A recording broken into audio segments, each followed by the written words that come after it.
What's going on, ladies and gents? This is a video about how to survive in some of the tougher games that you're going to find yourself in. Really happy with how I played this morning in the 200 Zoom pool while I was making this video. This is a live commentary video. I know that you guys like those. If you like the format, do let me know in the comments. Do smash the like button and show your approval for this format if you enjoy it. What we're really going to do today is go over 7 key tips about how you can improve your chances and hold your own in some of the tougher games you're going to find yourself in. There are a few reasons why you might end up in a tough poker game. You might head over to the card room early to lock up a seat in a game that you know gets juicy later, but you have to reg battle a bit while you're waiting for that to happen. Alternatively, you might be in a Zoom pool that's decent overall, but at one table you just get dealt with 5 regs and you have to know how to handle that. Or maybe you're doing the admirable feat of reg battling to start tables. You're playing heads up or 3-handed against seasoned professionals in order to actually generate some action. We need people to do that. We need reg battlers. They're good for the ecosystem. They're good for the games. The pool I played in today, many of the regs are actually on waitlists at 5-10. They're playing 2-5 reg tables. They're no joke. They're tough seasoned opponents, and you're going to hear me give you my tips on how to survive such climates while also trying to play my best poker on the fly. Hope you enjoy it. Let's go.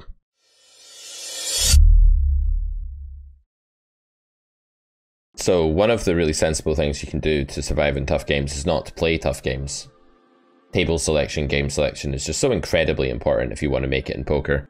There's actually a lot of common misconceptions these days where people are like, oh, 200 NL, like, oh, that's an easy game. And it's like, well, okay, if you're playing like 200 NL on Ignition or WSOP, no offense Americans, but you know, these games are fucking ridiculously soft compared to something like 200 Zoom on Stars. So be very wary, you know, if somebody tells you, I'm beating 200 or I'm beating 50 NL, I'm beating 500. It's like, what game are they playing, you know? Because stakes are wildly inconsistent. The game quality or the level of play at different stakes is wildly inconsistent across different sites. This game, for example, here is a really tough game. Like, look at this. This is an absolutely stupid game to actually try and put mass volume in at, because we have like a table full of orange tags, which are all pretty solid regs. And there are other places that you could play where the game is much softer than that. You could be game selecting here on Stars, you could be playing on other sites that are softer. There's just so many ways of generating a big edge in a game without having to do this. However, sometimes you do have to battle in tough games. There are times when,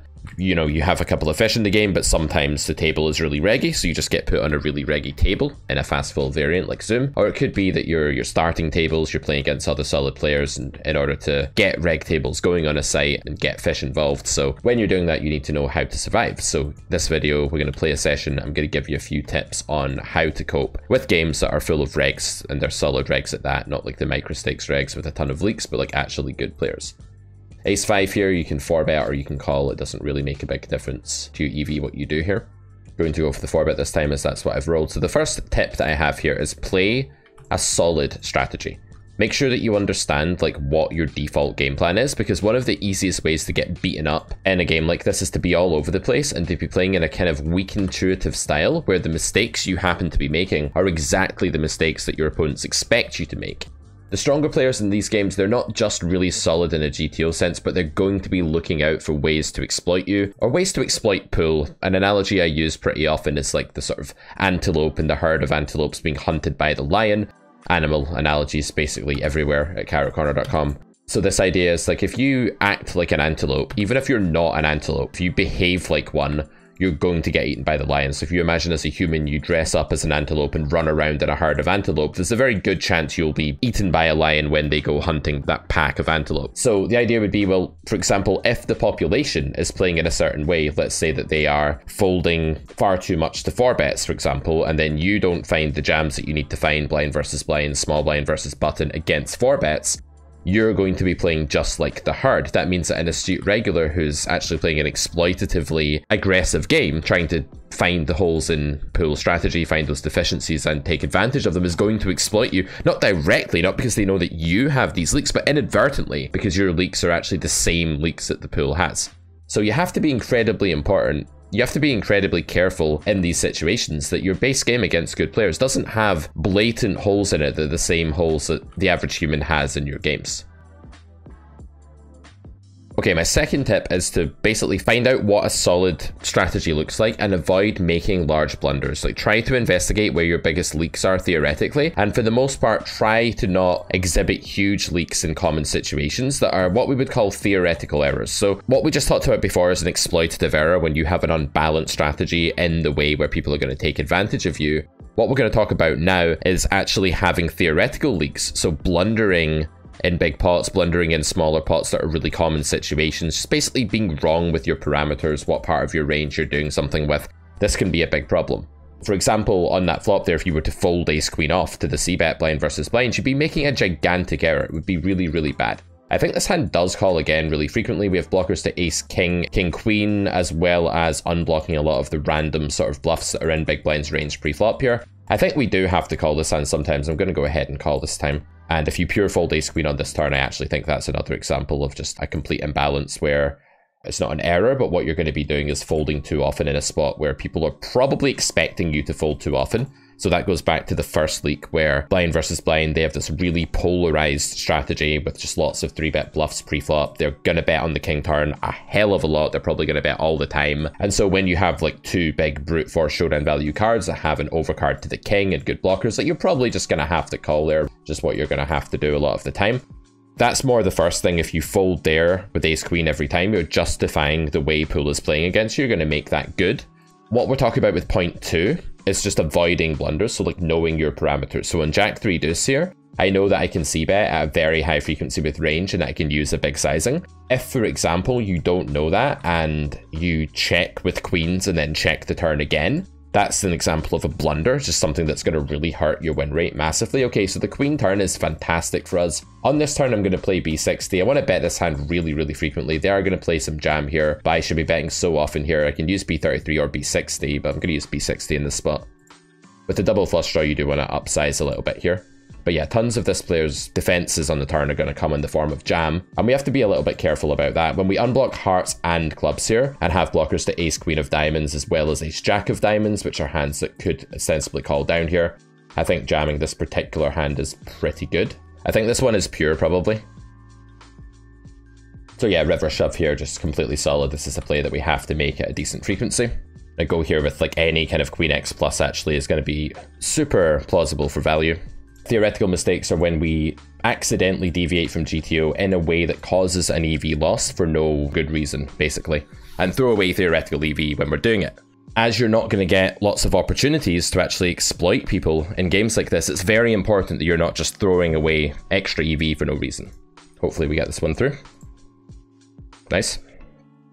So some of the most common places where leak 2 is committed, where people are just blundering EV left, right, and center, would be things like facing aggression. We're running some seminars in the summer. My friend and colleague James Shea, who's a very strong professional poker player and coach, has noted that people are basically throwing away a ton of EV when facing aggression on early streets. This just seems to be where this happens the most. Gonna call here for the sake of the video. You could also fold. And this happens in spots like checking the flop and facing the stab bet. It could be things like facing a c-bet, facing a turn bet, facing a check raise, range betting, and then facing a raise. Just all of these things, people are way too tight. They're overfolding their range. Generally, the wider you get, so when you get into a situation like blind versus blind, it becomes easier and easier to make these mistakes. So do pay attention to what defense thresholds look like in game theory and try and get out of the habit of just mindlessly folding hands that don't look great when you're in really wide range situations, in position, getting great pot odds, all of that sort of thing. So I guess this actually follows on nicely to my third tip about how to survive in tough games, which is to not overfold. Tough players are going to be ramping up the aggression. It's a known fact in mass data that people actually fold far too much in certain spots, and therefore the easiest way to exploit a weak regular is to over bluff situations where their range is going to find it hard to call down. So this is a really common thing. We have a couple of hands going on here. Going to bet big on this board. When I bet on jack 8-3, I'll be betting this hand really frequently, blocking top pair, lots of backdoor straight draws and overcards. These pair draws are very strong as well. They're actually 3 street value bettable when we hit them on the turn, so definitely a nice spot. So people are just getting far too autopilot-y and prone to fold spots that are just mandatory continues. This is easily the most likely way that you'll decimate your ability to survive in these games, that you're going to hurt your red line. The plummeting dive bombing red line, we've talked about this on Carrot Corner Poker Education so many times on this channel. It's just one of the most common leaks that you see is people just not defending their range enough and just bleeding out basically in the red line department. Gonna 3-bet the 10-5 suited here, and my fourth tip as I do so is do not overreact. Don't give people credit that they don't deserve. Yes, you're playing against tougher players when you move up in stakes or you're in a new, harder poker environment. That doesn't mean that they're like these end bosses that are just mindlessly aggressive all the time, are going to destroy you if you're not careful and can see your cards. Like, it's not like that. They're a bit better than the opponents that you're used to, but they're still just humans. Continue to play your game. Don't overreact, do what you would do normally, and don't make giant changes when you step up into a tougher game than normal. This is really important. The amount of times I see students level themselves, call down with terrible parts of their range that are just losing, make spewy plays impulsively, and just make big blunders overall. It's huge. I think we can definitely continue to B60 this turn at high frequency with this hand. I think we can also check. We need to be a bit wary about spots we're getting raised a lot. This is a recreational player though, I think. Bat 999, they seem to be 27-19 over this sample. I'm going to be 60 here pure with this hand. I think it's going to perform really well at this SPR. I think jamming is going to be less of a thing than normal. Over here, we can basically mix overbetting and checking. I'm going to overbet this time. Something like Queen 10 being the bottom of range there for leading for value. And this is not a busted flush draw that's blocking a whole lot of my opponent's folding range in this spot. Yeah, okay, Ace 10 of hearts is one hand. I think Ace 5 of hearts just has to pure jam turn, so we're not blocking that fold. And we're actually blocking the King 10 of hearts that gets there on the river. So I think this is a rare example of a busted flush draw that's like totally fine to follow through, and a river that's going to warrant a hell of a lot of following through. Very good river for our range. I'm a big fan of bluffing this spot. I think it's going to work out fairly well.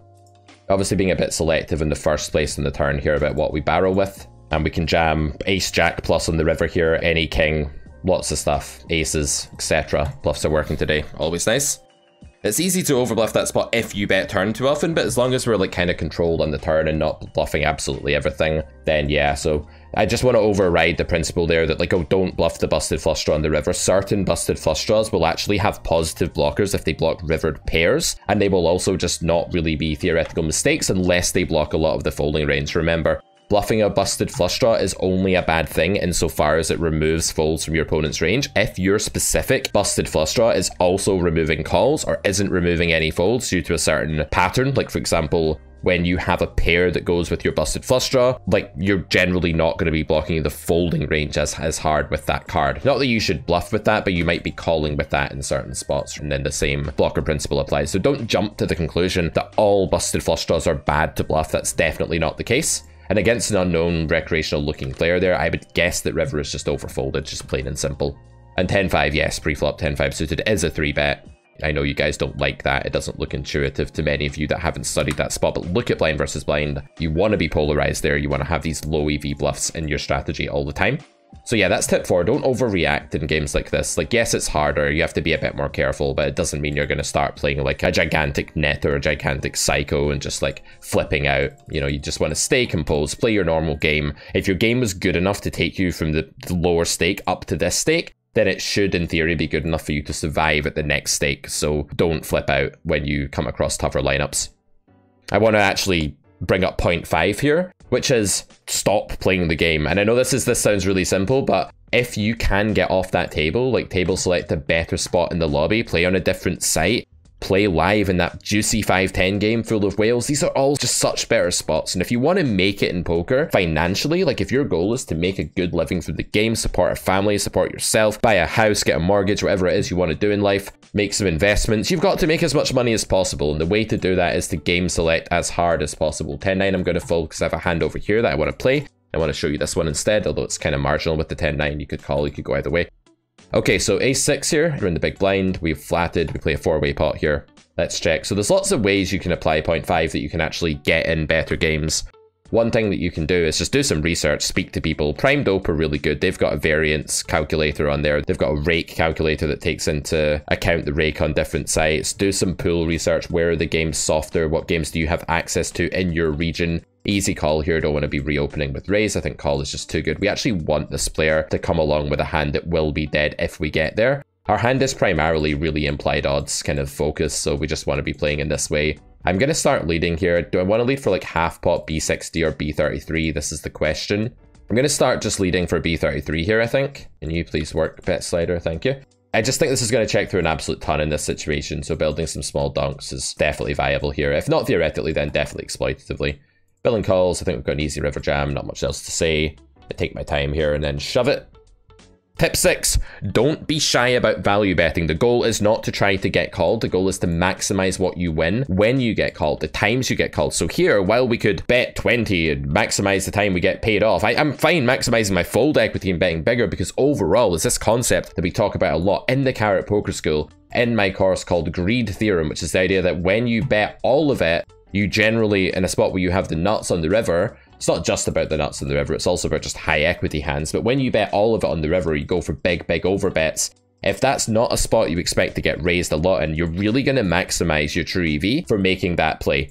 The EV in game theory of jamming, like 2x pot with the nuts in the river, far surpasses the EV of betting pot when your opponent's range is sufficiently condensed that they're not going to be raising you very often. So that means if your opponent's been calling multiple bets by you and then you shove the third time on the river, they have a really condensed range. So if you just suddenly downsize and get all antsy and be like, oh, but I must get called, I have to increase the call frequency. If they fold, it's just too painful. Like if you go down this line of thought, you're just destroying yourself. You really are shooting yourself in the foot, and you deserve to lose. You deserve not to beat the game. Dramatizations aside, like it's a huge common mistake that I see. When you have value, be greedy. Don't be worried about not getting paid off. This is such a killer thing that just holds back so many people's win rates. It's really lethal when you get into that mental trap of wanting to get paid off all the time. It's so bad. Okay, tip number, where are we at? We at 6, tip 7, I forget where we're at. Anyway, next tip. Be ballsy. Don't be afraid to pull the trigger on bluffs. Don't be afraid to bluff. Once you normalize, in the words of Doug Polk, giving up, once you normalize giving up, I talked about this in last week's video, you can check it out. Once you start normalizing giving up, what can happen is that you can feel this big resistance to bluffing, this huge taboo, and it doesn't just stay with you for like one session or one hand or while you're on tilt. It can actually become a chronic condition that stays with you for your full poker career. Now imagine that. Imagine being terrified to bluff for your entire poker career because you normalized like not bluffing, you normalized bluffing being the scary thing early on. I think you can actually mix in a little bit of slow play here with ace king off, or is it ace king suited? I think ace king suited mixes a bit of weird slow play here. I think ace king off just jams actually. Yeah, I think this hand is a pure jam. Over here I'm going to 3-bet ace jack. And over here we're going to rip it. Let's go. Got him. So being fearless, like how do you work on the idea of being fearless? Like how do you instantiate that within your game? Well, one thing you really have to do is you have to make peace with a bluff before you make it, or a big call down before you make it. If you think it's probably right to go ahead and make a big call down in some spot, I'm gonna go like 5th pot, 6th pot here, doesn't really matter, or something like this is gonna be really good. It's gonna put villain in a tough spot. Because we all know, guys, the whole objective of poker is to cause suffering to our opponent. That's what we think of the proponents of the tough spot theory. Yeah, those guys can, yeah, they can fuck off. We don't like that. We don't like this whole, like, let's make the whole thing about villain being in a tough spot. I'm gonna check here, easy check on the turn. So, river, we river 2-pair, pretty good hand. Block seems decent here. I don't think this hand is as good as it looks. You could also probably big bet. I'm just gonna go with block here. I think block is the best play in this spot with ace jack. Blocking a lot of calling range if we were to go bigger. We're also just losing a lot still if he knows how to properly protect turn checking range, and he should do it at these limits. This is a tough game. So yeah, normalizing bluffing, normalizing giving up, feeding this parasitic resistance that's going to say, don't bluff, it's scary. Giving that room to breathe is a big mistake because it will propagate. It will actually take over your poker brain, and then you'll be in a spot where long term you just can't stand bluffing and you feel sick and you feel squeamish. You never want to pull the trigger even when you're doing well, and like you think you're bluffing, you tell yourself you're a player that knows how to bluff because you've studied solvers and pile solver bluffs in loads of spots, so you do that too because you've studied it, right? No, wrong, you don't do it. Actually, you never do it. If you go back through your database and look at your plummeting red line, that's evidence number 1 that you never bluff. You could also see that you never bluff from the fact that when you filter for all the times you tripled the river, you had the nuts every time. Seriously, go ahead, try it. Go into your database, see if there are any bluffs in there. Bet you there are less than you think. People do normalize giving up all the time. Gonna roll a 7. Why is my slider up at like a million bigs here? This is weird. I don't want to take too long here. Tank and then 3-bets, a little bit weird. There's 600 bucks on this table. This is what you get when you bluff, guys. You get 600 bucks. That's all you have to do if you want to be a success in poker. You would have $600 in your stack. Just bluff. Just bluff, seriously, pull the trigger. Okay, time for one more point before we wrap up today. If you like the way we talk and think about the game, don't forget to check out our paid content library on carrotcorner.com. From September onwards, there will be a subscription service where you can check out premium content from me and other coaches within my stable. Until then, you can buy courses like the Carrot Poker School and the Magic Remedy Cash Injection, a quick boost to your win rate, virtually guaranteed if you apply it properly, but that part's on you, of course. We can't promise you any results because we can't promise that you're going to apply it properly, but Cash Injection is a formulaic way of just saying the overfold here, the overbluff here, the underbluff here, do exploits 1 through 10, and you will just make a bunch of money without even having to become a better poker player. Poker is generally not about a big locked box of secrets, but there are some secrets you can unlock that do quickly and efficiently boost your win rate with minimal effort, and that's what Cash Injection is, guys. Check out at carrotcorner.com. Alright, we flat the big blind here with ace-10 suited. Tip number 6 or 7 or whatever we've got to is have the self-image of a crusher. Have the self-image of a crusher. Well, what is self-image? Self-image is the way your subconscious mind sees itself, makes sense of its place within the natural world. For example, when you were in school, you probably had a self-image. Either your self-image was of like a nerdy person that was good at academia but wasn't one of the thugs of the school, or maybe you were like the jock that like ran everyone else over and were like the most popular kid in school, or maybe you were somewhere in between. But either way, it doesn't matter. You had a self-image. You had a way that you saw yourself within the natural hierarchy of the kids around you in your class and in the playground and all of that stuff. Checking again here with the ace-10, kind of a weird spot. Over here with ace-5, I think we're just calling this one. This one's slightly too good to want to. In fact, no, you can 3-bet this for value sometimes. This one is so good you can 3-bet for value. Most suited aces are just calls. This one can go either way. Pair plus not gutter, I think we're just calling turn over here. I'll get back to this point in just a second, guys. Checking here. And I think just pure calling this one. Yeah, with the ace here, I don't think I want any raise with this particular combo. Just pure calling. So yeah, what's your self-image in the game that you're playing in? Okay, maybe you're not one of the top dogs, right? Maybe you're not, but try to see yourself as a sort of top dog. Maybe you don't have to pretend you're like the biggest crusher in the entire game or something like that. I think this is a pure fold. I doubt this be any defend, but this combo. And try to see yourself as like someone that's up there, someone that's competing with the best. Like try to take pride in your ability, see yourself as a strong competitor. The minute you start seeing yourself as low down in the pecking order, you're screwed. Like your brain releases all kinds of horrible hormones and chemicals that tell you to stay out of danger, tell you not to take risks, tell you to hide away under the rock. Peterson talks a lot about this actually when he discusses lobsters in his book 12 Rules for Life. He's obsessed with lobsters, this Peterson. This is a weird spot. Is this guy a reg or a recreational? Ace-5 is highly unblocking of bluffs here, I would say. Do I want to pure call this? Or do I want to roll? I think I want to pure call this particular combo. Okay, nice hand. So he talks about lobsters a lot, and he basically says that lobsters release certain chemicals depending on how well they've done in the last fight that they've been in. So if the lobster like kicked the ass of another lobster, if they have asses, I don't know if lobsters have asses, but if one lobster has like beat the shit out of another lobster, then the victor will sort of parade around with its claws out. It'll release all these irresistible like drugs to the female lobsters, like smells and scents and hormones and shit, and then the female lobsters will come out of the rocks and be like, oh wow, this is like the top dog. Then they'll continue to grow. It's like a snowball effect. They'll just continue to feel more and more and more powerful. 4-betting here, queen 8-4, you can kind of go either way. I'm going to c-bet small with this hand. And they just feel more and more powerful every day, basically, that they continue to win fights and increase their status within the lobster hierarchy. So as a poker player, like, why is this relevant? Well, you want to be working on your status within the poker hierarchy as well. That not necessarily your objective status, that's not that important, but you at least want to trick your brain into thinking that it's better than it is. So you want to see yourself as a strong competitor, a dominant victor in the pool. Even if you're not a winner yet, try and see yourself as one. It really helps you unlock your best play, helps your brain release the right chemicals to compete, and it makes you, again, break through these resistances that you might find when you don't want to bluff in some spot, or you're afraid to pull the trigger on a hero call you think is good. These things will stop happening so much, but moreover, your brain will just be less cloudy. This is a really bizarre thing to face. I'm just going to peel this because I have absolutely no respect for this whatsoever. I have ace high, like I'm not folding ace high to this. I'll fold like ace-3, I'm not folding ace-10 to this. Not folding turn either. They're going to have a jack sometimes. They're also going to have like 7x or some random merge here. This is definitely a weaker player. Hopefully River just goes check and we win. I don't think we're bluffing River here. Although it's not out of the question with some weaker 10s maybe. In a weird spot. Yeah, we're just dead now. Easy.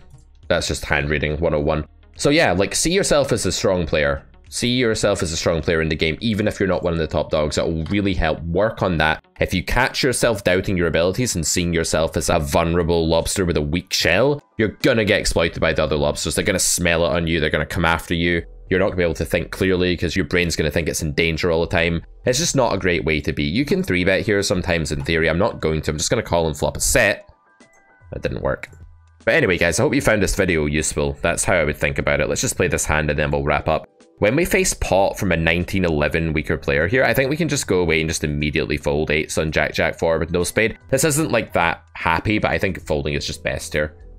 And finally, pocket 4s, you can roll some 3-bet. I've actually rolled it this time. I keep rolling super aggro today, so we're going to 3-bet the 4s this time. Very low frequency play, but you can do it sometimes. I rolled a 5 out of 100, and low numbers are aggressive in my RNG scheme, so that's why we're going for the 4s here. The good news is we block the 4-bet bluffs containing ace-4 of hearts and ace-4 of diamonds, which is nice. Going to flat the 4-bet, of course, because this is exactly the kind of hand that thrives. And I'm not going to flat it like, oh no, I have to call the 4-bet. I'm so unhappy. Open this against the fish. It's always going to be good.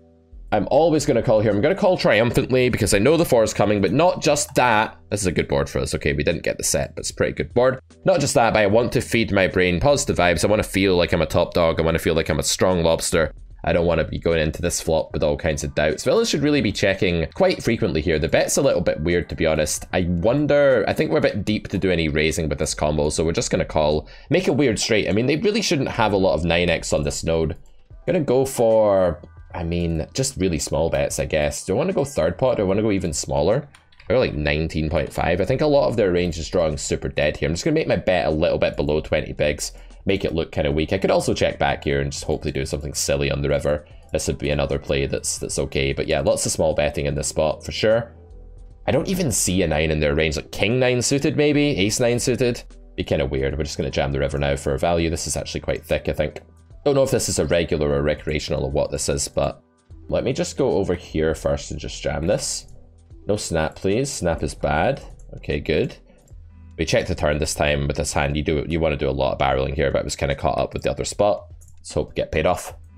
For the clean sweep, it'd be really weird if we got called here by like kings. It wouldn't be that weird. I mean, it could happen. We do have some bluffs. We have like queen jack of backdoor, king queen of backdoor, king jack of backdoor. Nice, got him. Always good. Okay, so over here, do we want to check bet this combo when we have the king of diamonds in our hand? We need to be a little bit careful here. I think we do want to bluff a lot in this spot though. So I probably can. Yeah, I'm going to go for B75 here. I think this is probably just a winning play against a blue tag.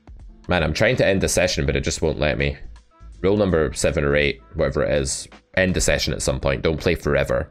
It's not a very good idea. You're not going to play well if you play literally forever. See if we can get this one through, just to wrap things up here.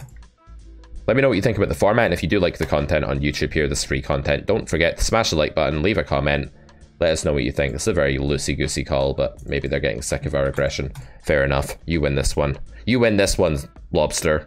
Lobster competitor. Yeah, just remember, lobsters are cool. They really do snowball. When they're doing well, they do really well. When they're doing badly, they do really badly. And we are not so different. The reason it's in that book, the lobster analogy, is that we are not so different. Self-image is important. So let's just summarize. Let's just run through these points one more time. Our 7 tips, I think there were 7. Just to recap. First, don't dress up as an antelope when you're not an antelope. You will get eaten by a lion that thinks you are an antelope. Don't have leaks that the pool has. You will get preyed on by the stronger players. 2, fix your blunderous theoretical holes. Don't go into a tough game with tons and tons of leaks in your game that are just costing you money. They won't have those leaks, so you having those leaks guarantees you're going to be a big loser. 3, get the fuck out of the bad game. Just don't play the bad game in the first place unless you have to. It's really silly to sabotage yourself with some prideful quest to battle the best. It's not the way to lead a sensible poker life or career.